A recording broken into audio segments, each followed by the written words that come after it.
ইসরায়েলের সাথে হামলায় সর্বোচ্চ পদধারী আলোচিত দুই সামরিক কর্মকর্তাকে হারিয়েছে ইরান। মূলত দেশটিকে সামরিকভাবে দুর্বল করতে গুরুত্বপূর্ণ ব্যক্তিদের লক্ষ্য করে হামলা চালিয়েছে তেল আবিব। তাদের এই পরিকল্পিত অভিযানে প্রাণ হারিয়েছে সশস্ত্র বাহিনীর চিফ অফ স্টাফ, বিপ্লবী গার্ড বাহিনী প্রধান, সর্বোচ্চ ধর্মীয় নেতা আয়াতুল্লাহ আল খামেনির উপদেষ্টা এবং দুই পরমাণু বিজ্ঞানী। নিহত হয়েছেন আরও কয়েকজন সামরিক কর্মকর্তাও। প্রাণ সসের মাখামাখি টেস্ট নুডলসকে করে তোলে আরো ইয়ামি আরো জোস। প্রাণ সসের বিপ্লবী গার্ড বাহিনীর প্রধান ছিলেন হোসেন সালেমি। 2019 সাল থেকে বাহিনীটির শীর্ষ পদে দায়িত্ব পালন করা সালেমি ছিলেন সর্বোচ্চ ধর্মীয় নেতা আয়াতুল্লাহ আলী খামেনির আস্থাভাজন।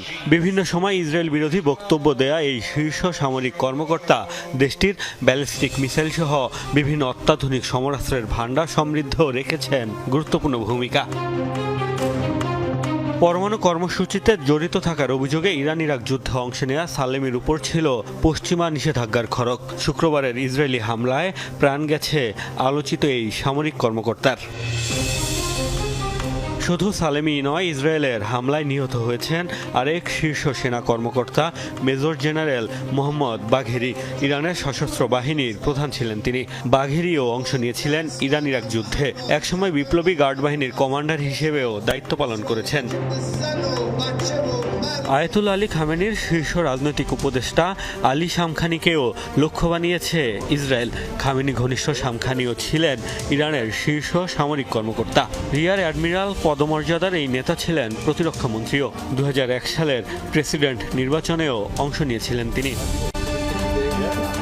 বরাবরই ইরানের পারমাণবিক কর্মসূচি নিয়ে ক্ষুব্ধ ইসরায়েল। পারমাণবিক স্থাপনায় হামলার পাশাপাশি বিজ্ঞানীদেরও এবার লক্ষ্য বানিয়েছে ইসরায়েল। এদিন তেল আবিবের অভিযানে প্রাণ গেছে জ্যেষ্ঠ দুই পরমাণু বিজ্ঞানীর। এর মধ্যে ফেরেদুন আব্বাসি ছিলেন তেহরানের আণবিক সংস্থার সাবেক প্রধান। এই আণবিক সংস্থাই দেশটির পারমাণবিক স্থাপনাগুলোর দেখভাল করে। নিহত আরেকজন মোহাম্মদ মেহেদি তেহরানচি ছিলেন ইসলামিক আজাদ বিশ্ববিদ্যালয়ের প্রেসিডেন্ট। মোস্তফা মাহমুদ, যমুনা নিউজ।